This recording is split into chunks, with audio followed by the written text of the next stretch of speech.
നമസ്കാരം കൂട്ടുകാരെ. The kids AG സോണിൻ്റെ പുതിയ ക്ലാസ്സിലേക്ക് എല്ലാ കൂട്ടുകാർക്കും സ്വാഗതം. ഇന്ന് നമ്മുടെ വെക്കേഷൻ കഴിഞ്ഞിട്ടുള്ള ആദ്യത്തെ ക്ലാസ്സാണ്. ഇന്ന് ഇംഗ്ലീഷ് ടെക്സ്റ്റിലെ പ്രേയിങ് ഹാൻഡ്സ് എന്ന് പറയുന്ന പാഠഭാഗമാണ് നമ്മൾ നോക്കുന്നത്.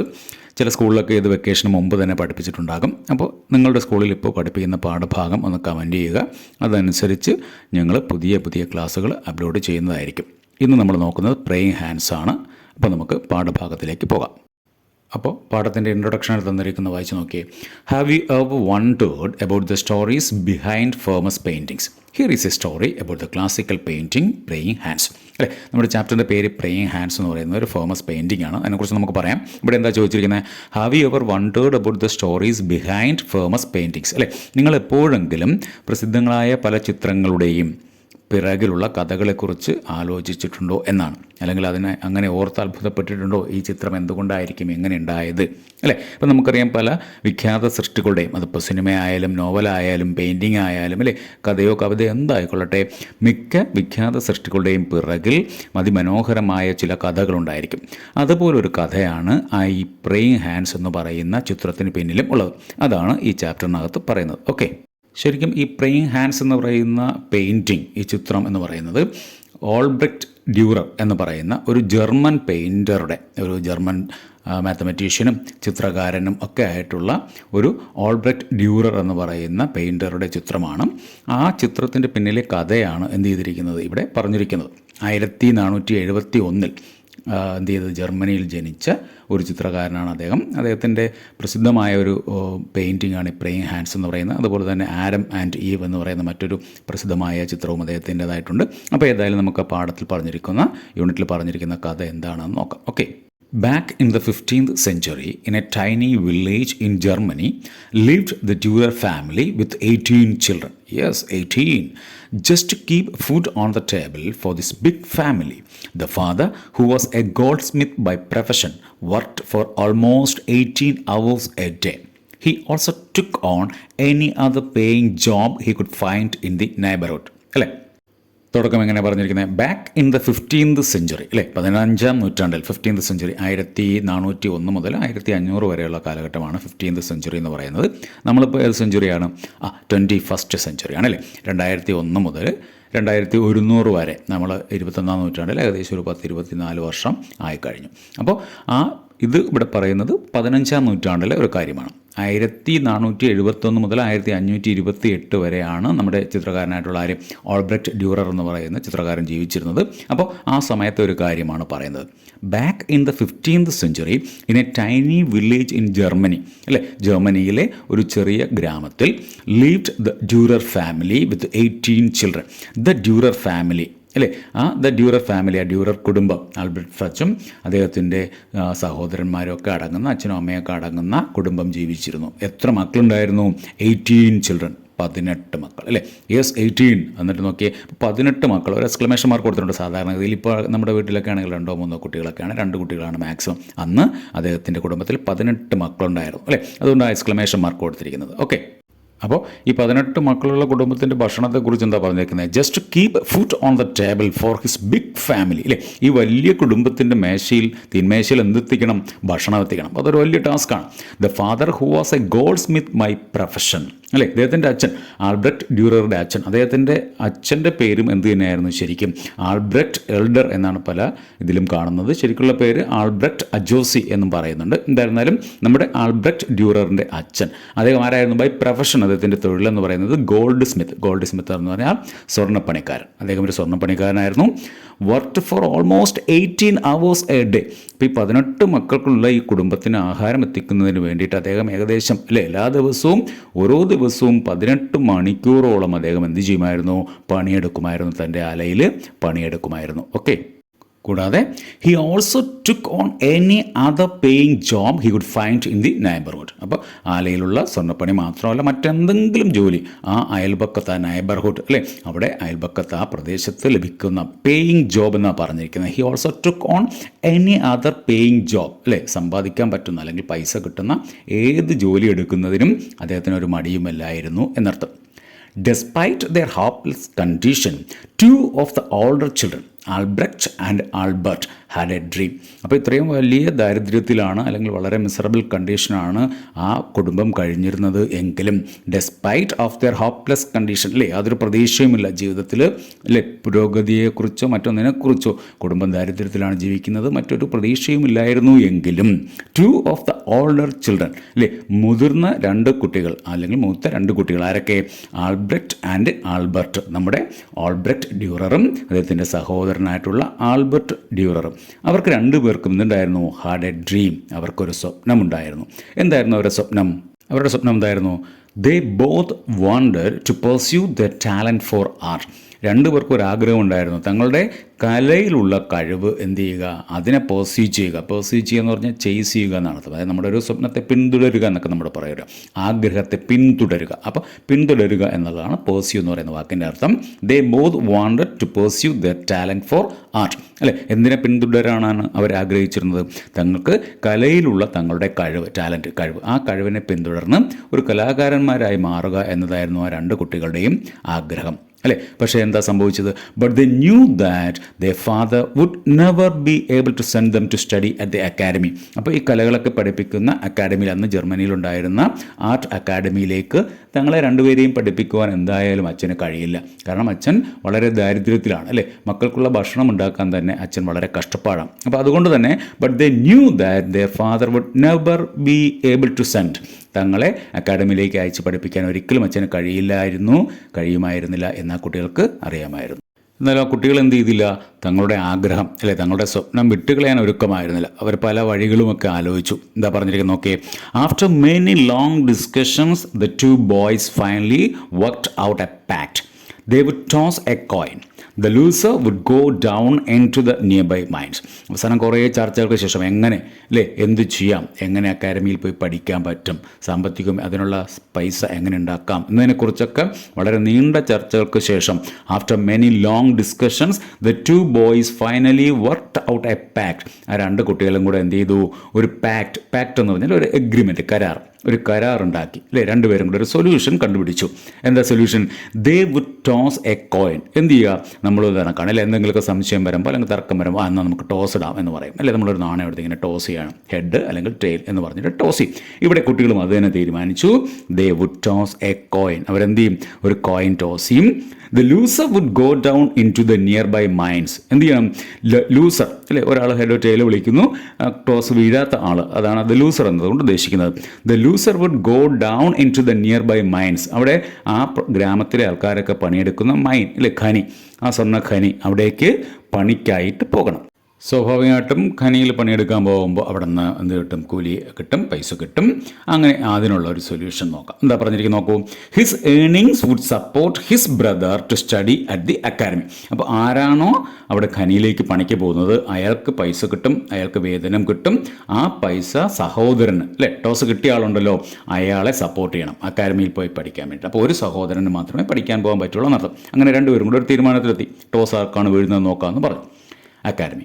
In 4 years the brother who won the toss would complete his studies. അപ്പോൾ അങ്ങനെ കുറേ കാലം തുടർന്ന് ഇങ്ങനെ പഠിക്കാൻ പറ്റില്ല. ഒരു എഗ്രിമെൻറ്റ്, എന്താ എഗ്രിമെൻറ്റ്? 4 വർഷം. ടോസ് കിട്ടി, ഒരാൾ പണിയെടുക്കാൻ പോകുന്നു, ഒരാൾ അക്കാഡമിയിൽ പഠിക്കാൻ പോകുന്നു. അപ്പോൾ 4 വർഷം കൊണ്ട് എന്ത് ചെയ്യണം? In 4 years the brother who won the toss would complete his studies. തൻ്റെ പഠനം പൂർത്തിയാക്കണം, അല്ലേ, ആ ആർട്ട് അക്കാഡമിയിലെ പഠനം പൂർത്തിയാക്കണം. എന്നിട്ട് എന്ത് ചെയ്യണം? He would then support his brother to go to the academy. എന്നിട്ട് അദ്ദേഹത്തിൻ്റെ കലയിൽ നിന്ന് കിട്ടുന്ന വരുമാനം കൊണ്ട് നേരത്തെ ഖനിയിൽ പണിയെടുക്കാൻ പോയ ആ സഹോദരനെ പഠിക്കുവാൻ വേണ്ടി സഹായിക്കണം, അല്ലേ. നമുക്ക് വളരെ നല്ല ഒരു എഗ്രിമെൻ്റ്.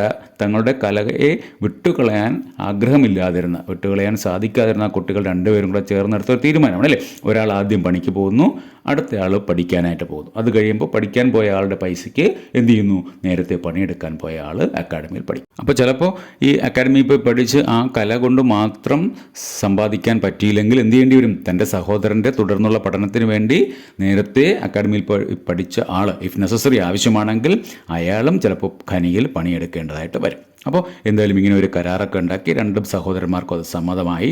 തുടർന്ന് എന്താ സംഭവിച്ചത് നോക്കൂ. അങ്ങനെ എന്താ ചെയ്തവർ? On Sunday morning after church they tossed the coin that would determine the future. Albrecht Dürer the younger brother won the toss and went off to the academy. അങ്ങനെ ഒരു ദിവസം ഞായറാഴ്ച രാവിലെ പള്ളിയിലൊക്കെ പോയിട്ട് വന്നതിന് ശേഷം രണ്ടുപേരും കൂടെ ഒരു ടോസ് ചെയ്യാൻ തുടങ്ങി. ഒരു കോയിൻ എടുത്ത് ടോസ് ചെയ്തു. They tossed the coin that would determine the future. അല്ലേ, തങ്ങളുടെ ഭാവി, തങ്ങളുടെ രണ്ടുപേരുടെയും ഭാവി ഡിറ്റർമിൻ ചെയ്യുക എന്ന് വെച്ചാൽ നിർണ്ണയിക്കുന്ന ആ തീരുമാനം അല്ലെങ്കിൽ ആ പ്രവൃത്തിയിലേക്ക് അവർ കടക്കുകയാണ്. അവർ ടോസ് ചെയ്തു. ആരാ ടോസ് വിൻ ചെയ്തത്? ആൽബ്രക്റ്റ് ഡ്യൂറർ ദ യങ്ങർ ബ്രദർ. അല്ലേ, ആ രണ്ട് സഹോദരന്മാരിൽ ഇളയവനായിട്ടുള്ള ആൽബ്രക്റ്റ് ഡ്യൂറർക്കാണ് എന്ത് ചെയ്ത് ടോസ് കിട്ടിയത്. Won the toss and he went off to the academy. അദ്ദേഹം എന്ത് ചെയ്തു? അക്കാഡമിയിലേക്ക് പഠിക്കുവാൻ വേണ്ടി പോയി.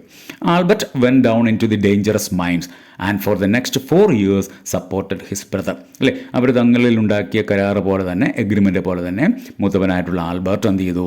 ഖനിയിലേക്ക്, ഡേഞ്ചറസ്, അപകടം പിടിച്ച ഖനിയാണ്. അല്ലേ, പഴയ കാലത്തെ ഖനികളൊക്കെ എന്ന് പറഞ്ഞാൽ വളരെ അപകടം പിടിച്ച തൊഴിലായിരുന്നു ഈ ഖനിയിലുള്ള തൊഴിലെന്ന് പറയുന്നത്. ഗോൾഡ് മൈൻസ് ഉണ്ട്, കൽക്കരി ഖനികളുണ്ട്, അങ്ങനെ പലതരത്തിലുള്ള ഖനികളുമുണ്ട്.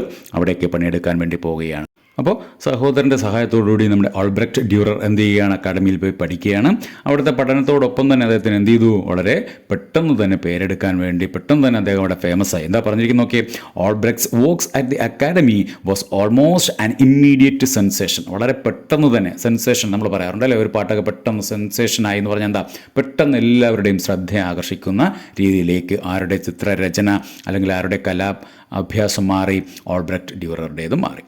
Albrecht's etchings, his woodcuts and his oil paintings were far better than those of most of his professors. അല്ലേ, അദ്ദേഹത്തെ അക്കാഡമിയിൽ പഠിപ്പിച്ച പല പ്രൊഫസർമാരുടെയും സൃഷ്ടികളേക്കാൾ മനോഹരമായിരുന്നു. അല്ലെ, ബെറ്റർ ആയിരുന്നു, ഫാർ ബെറ്റർ, അവയേക്കാൾ മികച്ചതായിരുന്നു നമ്മുടെ ആൽബ്രക്റ്റ് ഡ്യൂററിൻ്റെ etchings, woodcuts and his oil paintings. അല്ലേ, അദ്ദേഹം പല മാധ്യമങ്ങളിലാണ് തൻ്റെ സൃഷ്ടി നടത്തിയത്. അദ്ദേഹം ഓയിൽ പെയിൻറ്റിങ് ചെയ്യുമായിരുന്നു, വുഡ് കട്ട് തടിയിൽ കൊത്തുപണികൾ ചെയ്യുമായിരുന്നു, അതുപോലെ തന്നെ എച്ചിങ്സ് എന്ന് പറഞ്ഞാൽ നമ്മുടെ മെറ്റൽ ഷീറ്റിലൊക്കെ ആസിഡ് ഉപയോഗിച്ച് പരുവപ്പെടുത്തി പരുക്കനാക്കിയിട്ട് ചിത്രങ്ങൾ വരയ്ക്കുന്നതിനുള്ള രീതിയാണ് എച്ചിങ്സ് എന്ന് പറയുന്നത്. തടിയിലും ഗ്ലാസ്സിലൊക്കെ എച്ച് ചെയ്യാറുണ്ട്. ഇവിടെ അദ്ദേഹം മെറ്റൽ പീസിൽ എച്ച് ചെയ്തു. അങ്ങനെ അദ്ദേഹത്തിൻ്റെ ആ വർക്കുകളെല്ലാം തന്നെ അദ്ദേഹത്തിൻ്റെ പ്രൊഫസർമാരേക്കാൾ, അദ്ദേഹത്തെ ആ ആർട്ട് അക്കാഡമിയിൽ പഠിപ്പിച്ചിരുന്ന പ്രൊഫസർമാരുടെ വർക്കുകളേക്കാൾ മികച്ചതായിരുന്നു എന്നർത്ഥം. Okay. By the time he graduated, he was beginning to earn a considerable fee for his works. അപ്പോൾ അദ്ദേഹം 4 വർഷം കൊണ്ട് അവിടെ പഠിക്കാനാണ് പോയത്. ആ 4 വർഷത്തെ ഗ്രാജുവേഷൻ പൂർത്തിയാക്കിയ സമയം കൊണ്ട് തന്നെ, അല്ലേ, പഠനം പൂർത്തിയാക്കുമ്പോഴേക്കും, by the time he graduated, അദ്ദേഹം പഠനം പൂർത്തിയാക്കുമ്പോഴേക്കും, he was beginning to earn a considerable fee for his works. അല്ലേ, അദ്ദേഹത്തിൻ്റെ പല വർക്കിനും, അദ്ദേഹത്തിൻ്റെ പല സൃഷ്ടികൾക്കും അദ്ദേഹത്തിന് എന്ത് ലഭിക്കാൻ വേണ്ടി തുടങ്ങി? വേതനം, ഫീ ലഭിക്കാൻ വേണ്ടി തുടങ്ങിയെന്നർത്ഥം. അദ്ദേഹം തൻ്റെ ഡിഗ്രി പൂർത്തിയാക്കിയിട്ട് പ്രൊഫഷണലായിട്ട് തുടങ്ങുന്നതിന് മുമ്പ് തന്നെ അദ്ദേഹത്തിൻ്റെ പല ചിത്രങ്ങൾക്കും ചിത്രരചനകൾക്കും അദ്ദേഹത്തിൻ്റെ പെയിൻറ്റിങ്സിനും ഒക്കെ എന്ത് ചെയ്തു? വേതനം ലഭിക്കാൻ വേണ്ടി തുടങ്ങി, കൺസിഡറബിൾ ഫീ ലഭിക്കാൻ വേണ്ടി തുടങ്ങി. തുടർന്ന് അടുത്ത പാസേജിൽ എന്താ പറഞ്ഞിരിക്കുന്നത്? When the young artist return to his village, the Dürer family held a festive dinner on their lawn to celebrate his homecoming. അപ്പോൾ പഠിക്കുവാൻ പോയ മകന് എന്ത് ചെയ്തു? വളരെ പേരും പ്രസിദ്ധിയുമുള്ള ഒരാളായി മടങ്ങി വരികയാണ്. ആ കുടുംബം അതൊന്ന് ആഘോഷിക്കാൻ തന്നെ തീരുമാനിക്കുകയാണ്. ദ ഡ്യൂറർ ഫാമിലി എന്ത് ചെയ്തു? Held a festive dinner on their lawn. തങ്ങളുടെ വീട്ടുമുറ്റത്ത് വെച്ച് ഒരു വിരുന്നൊരുക്കുകയാണ് അയൽപക്കക്കാർക്കും മറ്റുള്ളവർക്കുമായിട്ട്. When the young artist return to his village, the Dürer family held a festive dinner on their lawn to celebrate his homecoming. It was a long and memorable meal filled with music and laughter. അല്ലേ, വളരെ എന്ത് ചെയ്തു? സംഗീതവും തമാശയും ഒക്കെ കലർന്ന ഒരു മനോഹരമായ സായാഹ്നമായിരുന്നു അത്. At the end Albrecht rose from his honored position at the head of the table. ആ വലിയ വിശാലമായ മേശയുടെ ഒരു അറ്റത്ത് പ്രധാനപ്പെട്ട കസേരയിൽ നമ്മുടെ ചിത്രകാരനായിട്ടുള്ള ആൽബ്രക്റ്റ് ഡ്യൂറർ ഇരിക്കുന്നുണ്ട്. ആ സദ്യ ഏകദേശം അവസാനിക്കാറായപ്പോൾ, ആഘോഷമൊക്കെ അവസാനിക്കാറായപ്പോൾ അദ്ദേഹം തൻ്റെ കസേരയിൽ നിന്നും എഴുന്നേൽക്കുകയാണ്. എന്നിട്ട് എന്താ പറയുന്നത് നോക്കൂ. He drank a toast to his beloved brother for the years of sacrifice that he had enabled him to fulfill his ambition. അദ്ദേഹം എന്ത് ചെയ്യുകയാണ്? എഴുന്നേറ്റ് തൻ്റെ ഒരു കയ്യിൽ ഒരു ഗ്ലാസ്സുമായിട്ട്, അല്ലേ, ടോസ്റ്റ് എന്ന് പറയുന്ന വാക്കിന് രണ്ടർത്ഥമുണ്ട്. ടോസ്റ്റിന് സാധാരണ നമ്മൾ ബ്രെഡ് മുരിച്ചെടുക്കുന്നതിന് ടോസ്റ്റ് എന്ന് പറയും. അതുപോലെ തന്നെ ഇതുപോലുള്ള സദ്യ പാർട്ടികളിലൊക്കെ ഗ്ലാസ്സുകൾ തമ്മിൽ കൂട്ടിമുട്ടിച്ച് വൈനോ ഒക്കെ കുടിക്കുന്നതിനും നമ്മൾ എന്ത് ചെയ്യാറുണ്ട്? ടോസ്റ്റ് എന്ന് പറയാറുണ്ട്. അപ്പോൾ ഇവിടെ 2 ഗ്ലാസ്സുകൾ തമ്മിൽ കൂട്ടിമുട്ടിക്കുകയാണ്. അപ്പോൾ ഇവിടെ അദ്ദേഹം എഴുന്നേറ്റ് ആർക്ക് വേണ്ടി? തൻ്റെ സഹോദരന് വേണ്ടി. Beloved brother for the years of sacrifice. അല്ലേ, അദ്ദേഹം എന്ത് ചെയ്യണം? തൻ്റെ സഹോദരൻ തനിക്ക് വേണ്ടി ത്യാഗം ചെയ്ത വർഷങ്ങളുടെ ഓർമ്മയ്ക്കായിട്ട് അദ്ദേഹം ഒരു ഗ്ലാസ് എടുത്ത്, അല്ലേ, തൻ്റെ സന്തോഷ സൂചകമായി കൂട്ടിമുട്ടിക്കുകയാണ്. for a sacrifice that had enabled him to fulfill his ambition. തൻ്റെ ആഗ്രഹം, അല്ലേ, തൻ്റെ തീവ്രമായിട്ടുള്ള ഒരു കലാകാരനാകുക എന്ന് പറയുന്ന തൻ്റെ തീവ്രമായ ആഗ്രഹം നടപ്പിലാക്കുവാൻ വേണ്ടി തനിക്ക് വേണ്ടി 4 വർഷങ്ങൾ ത്യാഗം ചെയ്ത സഹോദരനെ അദ്ദേഹം ബഹുമാനിക്കുകയാണ്. ഹിസ് ക്ലോസിംഗ് വേർഡ്സ് വെയർ, എന്നിട്ട് അദ്ദേഹം പറഞ്ഞു, അല്ലേ, അദ്ദേഹം വാചാലനായി. എന്നിട്ട് അദ്ദേഹത്തിൻ്റെ അവസാന വാക്കുകൾ ക്ലോസിംഗ് വേർഡ്സ് മാത്രം ഇവിടെ കൊടുത്തിരിക്കുക. എന്താ പറഞ്ഞത്? And now Albert, blessed brother of mine, now it is your turn.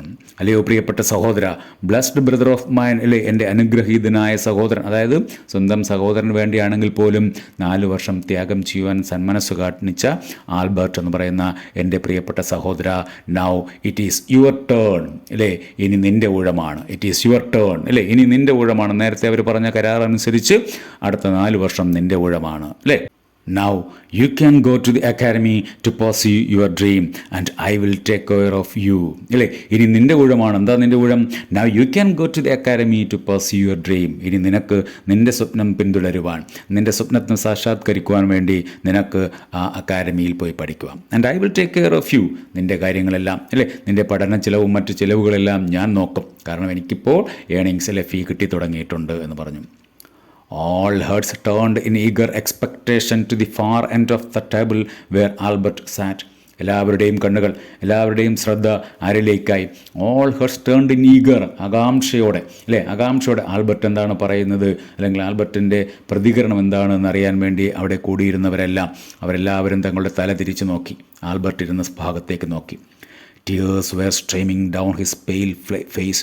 അല്ലേ, ആൽബർട്ടിൻ്റെ വിളറിയ മുഖത്തിലൂടെ കണ്ണുനീരിങ്ങനെ ധാരധാരയായി ഒഴുകുകയാണ്. Tears were streaming down, stream, അല്ലേ, അരുവി പോലെ കണ്ണുനീരിങ്ങനെ ധാരധാരയായി ഒഴുകുകയാണ്. Shaking his lowered head from side to side, he sobbed and repeated over and over again. അദ്ദേഹം എന്ത് ചെയ്തു? തല ഇങ്ങനെ കുനിച്ചു വെച്ചിരിക്കുന്ന തല കുലുക്കിക്കൊണ്ട് അദ്ദേഹം ഇങ്ങനെ നോ നോ നോ, അല്ലേ, ഇല്ല, ഒരിക്കലുമില്ല, കഴിയില്ല, എനിക്കതിന് കഴിയില്ല. And soft and repeated, sobbing എന്ന് പറഞ്ഞാൽ ഏങ്ങലടിച്ച് കരഞ്ഞുകൊണ്ട് അദ്ദേഹം പറയുകയാണ് ഇല്ല. Finally Albert rose and wiped the tears on his cheeks. അവസാനം ആൽബർട്ട് തൻ്റെ കസേരയിൽ നിന്ന് എഴുന്നേറ്റു. വൈപ്പ് ചെയ്യുക, തുടയ്ക്കുക. Okay, wiped the tears on his cheeks. തൻ്റെ കവിളിലൂടെ ഒലിച്ചിറങ്ങിയ കണ്ണുനീരുകൾ തുടച്ചു. He glanced down the long table at the faces he loved. അദ്ദേഹം എന്ത് ചെയ്തു? ആ മേശയുടെ ഇരുപുറത്തും ഇരിക്കുന്ന തൻ്റെ പ്രിയപ്പെട്ടവരുടെ മുഖത്തേക്ക് നോക്കി. ഹി ഗ്ലാൻസ്ഡ്, അല്ലേ, ഗ്ലാൻസ് ചെയ്യാന്ന് പറഞ്ഞാൽ നോക്കുക എന്നർത്ഥം കേട്ടോ. He glanced down the long table at the faces he loved. Then, holding his hands close to his right cheek, he said softly, "No, brother, I cannot go to the academy." അല്ലേ, എന്നിട്ട് എന്ത് ചെയ്തു? തൻ്റെ വലതേ കൈ, തൻ്റെ 2 കൈകളും, his hands close to his right cheek, 2 കൈകളും എന്ത് ചെയ്തു? വലതേ കവിളിനോട് ചേർത്തിട്ട് പറഞ്ഞു. ഹി സെഡ് സോഫ്റ്റ്ലി, അദ്ദേഹം വളരെ പതിയെ പറഞ്ഞു, "No, brother, I cannot go to academy." അല്ലേ, ഇല്ല സഹോദര, നീ എന്നോട് അക്കാഡമിയിൽ പോകുവാൻ പറഞ്ഞതിനൊക്കെ എനിക്ക് നന്ദിയുണ്ട്, പക്ഷേ എനിക്ക് കഴിയില്ല. No brother, I cannot go to the academy. എനിക്ക് അക്കാഡമിയിലേക്ക് ഇനി പോകുവാൻ കഴിയില്ല. It is too late for me. അല്ലേ, ഇത് ഒരുപാട് താമസിച്ചു പോയി. 4 വർഷം, അല്ലേ, വളരെ പ്രധാനപ്പെട്ട 4 വർഷമാണ് കഴിഞ്ഞത്. ആ കൈകൾ കാണിച്ചുകൊണ്ട് അത് എന്താ പറഞ്ഞത്? ലുക്ക്, അല്ലേ, it is too late for me. Look what 4 years in the mines have done to my hands. അല്ലേ, 4 വർഷം ആ ഖനിയിലെ ജോലി എൻ്റെ കൈകളെ എങ്ങനെ നശിപ്പിച്ചു, എൻ്റെ കൈകളെ എങ്ങനെ ആക്കി തീർത്തു എന്ന് നീ നോക്കൂ. The bones in every finger have been smashed at least once. അല്ലേ, ഓരോ തവണയെങ്കിലും ആ പണിയിടയിൽ ഓരോ തവണ എങ്കിലും എൻ്റെ കൈവിരലുകളിലെ ഓരോ എല്ലും പൊട്ടിയിട്ടുണ്ട്. ആ ഖനിയിലെ കഠിനമായ ജോലികൾക്കിടയിൽ എൻ്റെ വിരലുകൾ ഓരോ തവണയെങ്കിലും സ്മാഷ് എന്ന് പറഞ്ഞു കഴിഞ്ഞാൽ ബ്രോക്കൺ, പൊട്ടുക എന്നർത്ഥം കേട്ടോ. Smashed at least once. I cannot even hold a glass to return your toast. നീ എനിക്ക് എൻ്റെ നേരെ ഉയർത്തി കാണിച്ച ഗ്ലാസ്സിന് പകരം, അല്ലേ, ആ ഗ്ലാസ് ഒന്ന് എടുത്തുയർത്തുവാനുള്ള കഴിവ് പോലും എൻ്റെ ഈ കൈകൾക്കില്ല. I cannot even hold a glass to return your toast. അല്ലേ, ഗ്ലാസ്സുകൾ ഇങ്ങനെ തമ്മിൽ കൂട്ടിമുട്ടിക്കുന്നതിനാണ് ടോസ് എന്ന് പറയുന്നത് നമ്മൾ പറഞ്ഞു. അപ്പോൾ നീ ഗ്ലാസ് ഉയർത്തി ഇങ്ങനെ കാണിച്ച സമയത്ത് അതിന് മറുപടിയായി തിരികെ ആ ഗ്ലാസ് ഉയർത്തി ഒന്ന് മുട്ടിക്കുവാൻ പോലുമുള്ള കഴിവെനിക്കില്ല.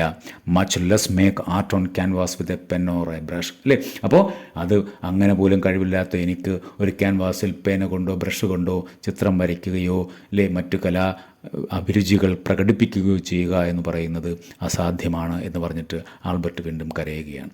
Okay, more than 500 years have passed. 500 വർഷങ്ങളോളം അല്ലേ, മോർ ദാൻ 500 ഇയേഴ്സ്, 500-ലധികം വർഷങ്ങൾ കഴിഞ്ഞു പോയിരിക്കുന്നു.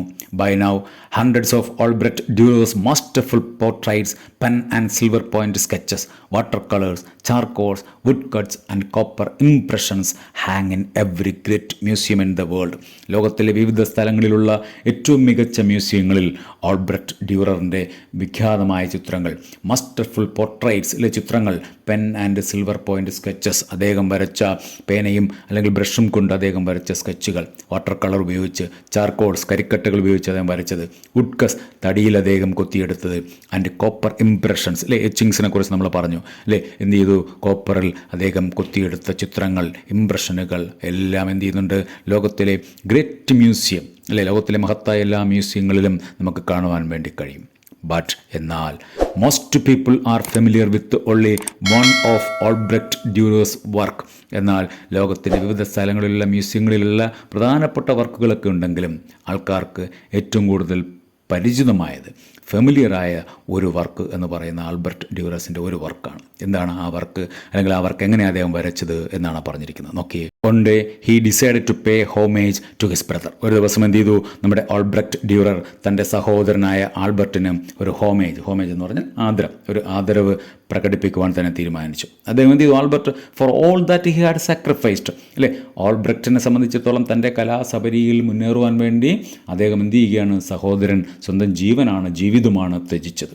അപ്പോൾ തിരികെ എന്തെങ്കിലും ഒരു ആദരവ്, സ്നേഹാദരവ് പ്രകടിപ്പിക്കണം എന്ന് അദ്ദേഹം തീരുമാനിക്കുകയാണ്. അങ്ങനെ എന്ത് ചെയ്തു, ഓൾബ്രക്റ്റ് Dürer painstakingly drew his brother's abused hands with the palms held together with the thin fingers stretched skyward. മനോഹരമായ ഒരു ചിത്രം, നമ്മുടെ പാഠത്തിൻ്റെ ഹെഡിങ്ങിൽ പറയുന്ന പ്രേയിങ് ഹാൻഡ് എന്ന് പറയുന്ന ചിത്രം എങ്ങനെ വന്നു എന്നാണ് ഇവിടെ പറയുന്നത് അല്ലേ. അദ്ദേഹം എന്ത് ചെയ്തു, ഓൾബ്രക്റ്റ് ഡ്യൂറർ പെയിൻസ്റ്റേക്കിംഗ്ലി, വളരെ എന്ത് ചെയ്തു, അതീവ ശ്രദ്ധയോടെ, എല്ലാ കരുതലോടും ശ്രദ്ധയോടും കഴിവോടും കൂടി, അതാണ് ആ ഒറ്റ വാക്കിൻ്റെ അർത്ഥം. പെയിൻസ്റ്റേക്കിംഗ്ലി എന്ന് പറഞ്ഞാൽ അതീവ ശ്രദ്ധയോടെ എന്ത് ചെയ്തു, due his brother's abused hands. എന്താ അബ്യൂസ്ഡ് ഹാൻഡ്സ് എന്ന് പറയാൻ കാര്യം, അബ്യൂസ്ഡ് എന്ന് പറയുന്ന വാക്കിന്, അബ്യൂസ് എന്ന് പറയുന്ന വാക്കിന് ഉപദ്രവിക്കുക എന്നാണ് അർത്ഥം. ഇവിടെ പക്ഷേ അബ്യൂസ്ഡ് ഹാൻഡ്സ് എന്ന് പറയാൻ കാര്യം എന്താണ്, ആ ഖനിയിൽ ചെന്ന് അത്രയും കഠിനാധ്വാനം ചെയ്യേണ്ടി വന്ന കൈകൾ അല്ലേ, ആ കൈകളുടെ ചിത്രമാണ് ആര് വരയ്ക്കുന്നത്, ഓൾബ്രക്റ്റ് ഡ്യൂറർ വരയ്ക്കുന്നത്. തൻ്റെ സഹോദരനായ ആൽബർട്ടിൻ്റെ കൈകൾ വരയ്ക്കുകയാണ് Albrecht Dürer. Drew his abused fingers അല്ലേ, കൈവിരലുകൾ. ആ ഖനിയിൽ പണിയെടുത്ത് മരവിച്ച, അല്ലെങ്കിൽ ഓരോ തവണയും ഓരോ വിരലിലെയും ഓരോ എല്ലും ഒടിഞ്ഞ് പൊട്ടി ശോഷിച്ച ആ കൈകളുടെ ചിത്രം ഓൾബ്രക്റ്റ് ഡ്യൂറർ വരയ്ക്കുകയാണ് അല്ലേ. അങ്ങനെ അദ്ദേഹം കൈകളുടെ ചിത്രം വരച്ചത് വെറുതെ രണ്ട് കൈകളുടെ ചിത്രം വരയ്ക്കുകയാണോ ചെയ്തത്? അല്ല, പിന്നെ എങ്ങനെയാണ്, abused hands with the palms held together, രണ്ട് കൈകളും ചേർത്ത് പിടിച്ചിരിക്കുന്നു.